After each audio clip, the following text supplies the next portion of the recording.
Je luistert naar Preston's Poetry Podcast.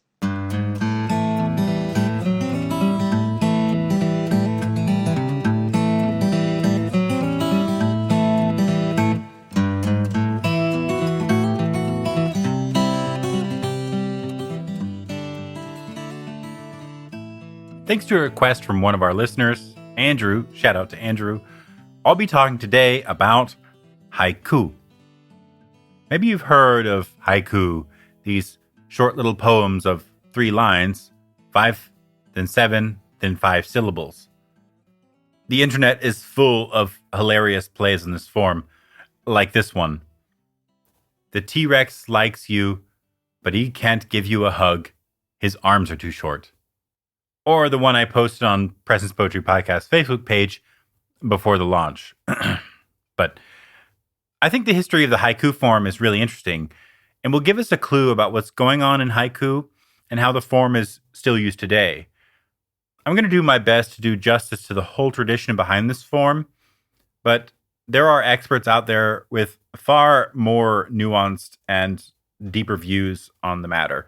But in any case, today, I'm just going to introduce it to you and help you get into it. If you happen to know one of those experts on haiku form, I would love to talk to them. So tell me on Instagram or Facebook or email me. Like most poetic forms, the haiku originated with a clear purpose and set of rules, which we only sort of loosely use today, sometimes as only inspiration. You may already know or guess that haiku are poems of Japanese origin. Actually, they evolved from a form called a renga. In a renga, one poet would write what's called a hokku, a 5-7-5 opening, but they didn't finish it. This poem was then passed to another poet who would write 2 more lines of 7 syllables and then start a new hokku, 5-7-5. The game was essentially to take an opening poem in an unexpected direction when it was handed off to the next poet.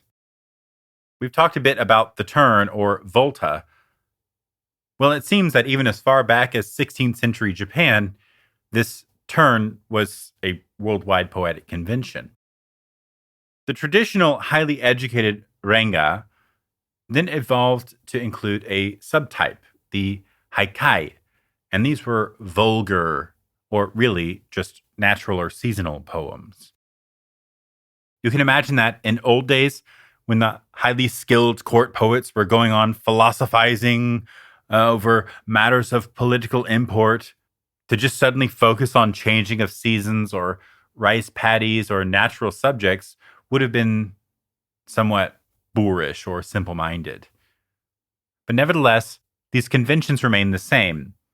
Begin with 5-7-5 hokku to pass on to another poet. But the haikai added the rule to make some reference to a season. And the word that has survived for this form is a portmanteau of hokku and haikai, the haiku. The master of making these hokku was Matsuo Bashō, who published only his 3-line introductions. Now, there are some linguistic differences that are really interesting in terms of counts, but I encourage you to go to YouTuber Kent Morita's video to learn a bit more. I'll try to put a link wherever you listen. There are some nuances between Japanese linguistics and English linguistics, but what's interesting is how these are supposed to be read in Japanese. There's a built-in rhythm based on 3 bars of 8 beats, 5 beats spoken, 3 beats rest, 7 spoken, and so on. It's like writing the lyrics all to the same song. But in any case, I'll be talking about a few poems today because I want to show you how haiku work, but also show you how that has evolved over time. Now, it may seem easy to write a haiku. It's just 5 syllables, then 7 syllables, then 5. But I have to confess, I have yet to be successful in doing it. When you have such short limitations, everything counts. You have to be very quick to the point. You don't have much room at all, much less if you want to cram in the seasonal reference, and even less if you want a good turn. But in any case, today's poem is Bashō's most famous one. Have a listen to my best Japanese with an English translation after. Actually, that's not true.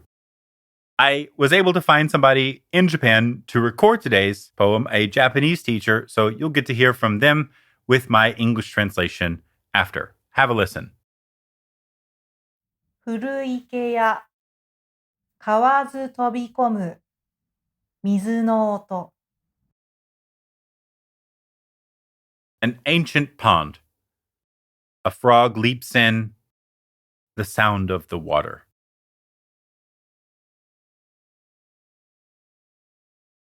I think this one's interesting because of the story around this particular haiku. You see, Bashō was at some kind of haiku gathering in 1686, and the prompt was frog. Now, I don't know about you, but if I was writing about frogs, I would likely start writing about the sound of frogs, maybe after a summer storm, croaking in the soaking wet grass. But remember, it had to have a seasonal reference too.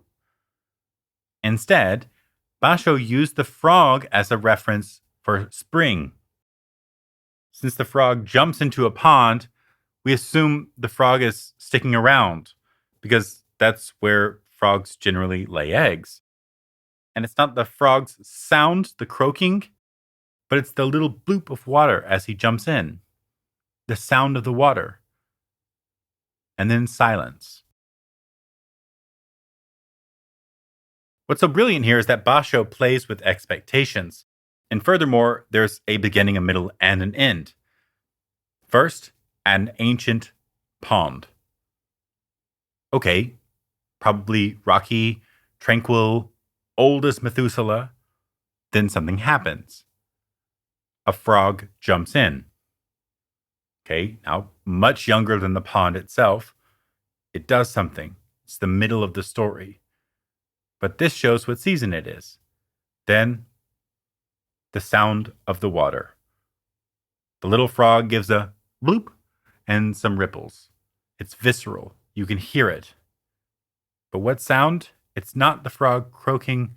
It's the sound of the water, which returns to stillness just like it was in the beginning. If we were going to keep going like the haikai would have, we might then talk about how that water returns to the stillness. And that life is like this pond. Things are still and tranquil. Then a season comes where stillness is troubled by intruding issues. And then water returns to stillness. Maybe it's about death. You know, the comparison of springtime in the middle of coming from and returning to stillness. All of this seems to kind of be subtly in there, you might say. But haiku gives us just this little bitty scene. And to write a poem like that is so incredibly difficult. Now, they don't always really function this way nowadays. Not even modern Japanese poets feel bound to follow that same syllable count scheme. Instead, they're more like very brief, preferably one-line poems that evoke some kind of odd connection between modern things and nature. They're a mood. Consider this poem called In a Station of the Metro by Ezra Pound. The apparition of these faces in the crowd, petals on a wet black bough. You might even read the title as the first line, In a Station of the Metro, stop. Okay. Subway station? Got it. Next. The apparition of these faces in the crowd. Okay. Appearance of faces, all in a crowd. The crowd, okay. The metro crowd. Given that it's appearing, I think then we're talking about people crammed into the oncoming metro train. Okay. Next. Petals on a wet black bough. Okay, like flower petals on a wet black tree limb. There's the seasonal reference. What an interesting connection. Okay, a stuffed metro being like petals on a wet black limb. It's beautiful, not at all what I would think of standing in the subway station. What I want to stress here is that some poets really lean into the concentration of language that it takes to create these extremely brief poems. If they want to make a real point, then you have to become a master haiku poet because there's such limited space. You might even feel that the haiku could have continued, that it feels cut off. And that is kind of historically relevant. Haiku are supposed to be, were the start of a longer conversation that would go back and forth between poets. But instead, the start of the conversation has just become a standard form in itself. Poets can use this to spark an idea in you or to just rev your mind up. It's not really the whole point. It's more of a thinking prompt. And that's why I think it's so dang hard. If you try to just throw in a comparison of something to, say, a bird, you risk it not being a real turn there at the end. The reader will just think it's obvious and not understand that connection you make at all. And instead of a turn in the last line, it'll just flop on its face like some weird nature-referring appendage to the poem. So haiku, even though they're short, they are not easy at all. In fact, I think this is the hardest form to write, harder than sonnets, harder than ballads, harder than epics. But it's not just poets who have been inspired by haiku or by this kind of brevity. Consider this famous 6-word short story by Ernest Hemingway. For sale, baby shoes, never worn. I'll read it again because that last line really hits us in the gut. For sale, baby shoes, never worn. To produce that kind of pithy short story takes immense skill. There's an ad for sale. What is for sale? Baby shoes. Oh, interesting. Never worn. There's grief in there. You wonder where that loss came from. So much sits in just those 6 words. Now, the mass of haiku out there are probably not to your liking. There are too many of them for us to like all of them. I watched this interview with an experienced haiku poet, Emiko Miyashita, in preparation for this episode.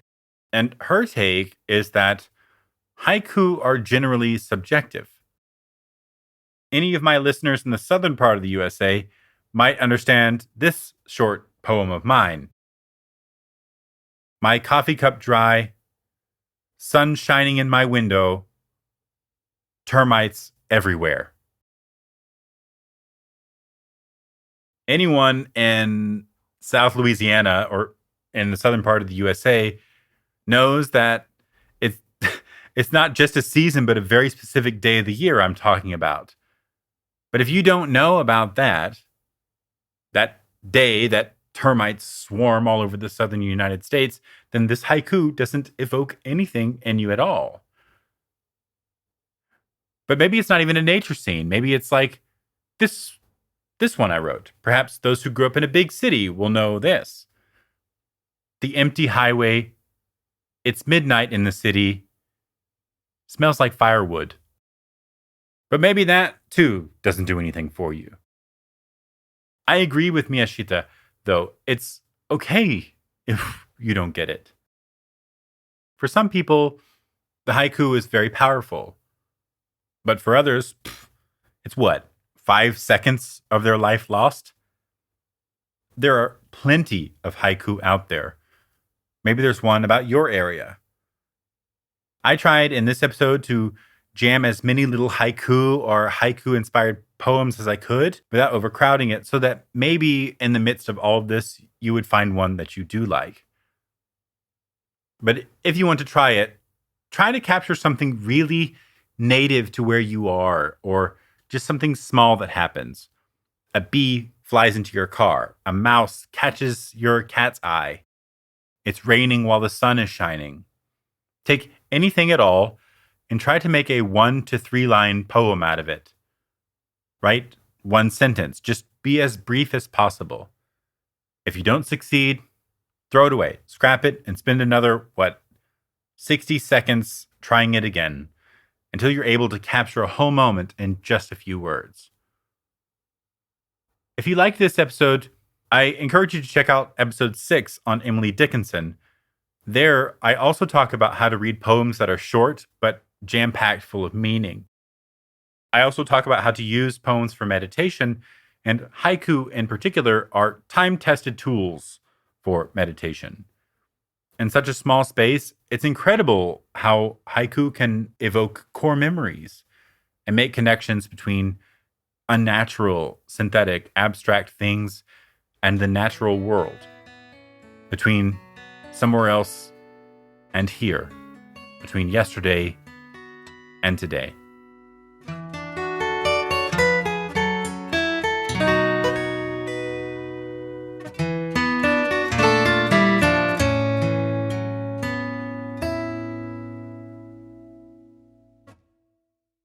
Hey y'all, Preston here. Thanks for tuning in. My favorite line was from Bashō's poem, The Sound of the Water.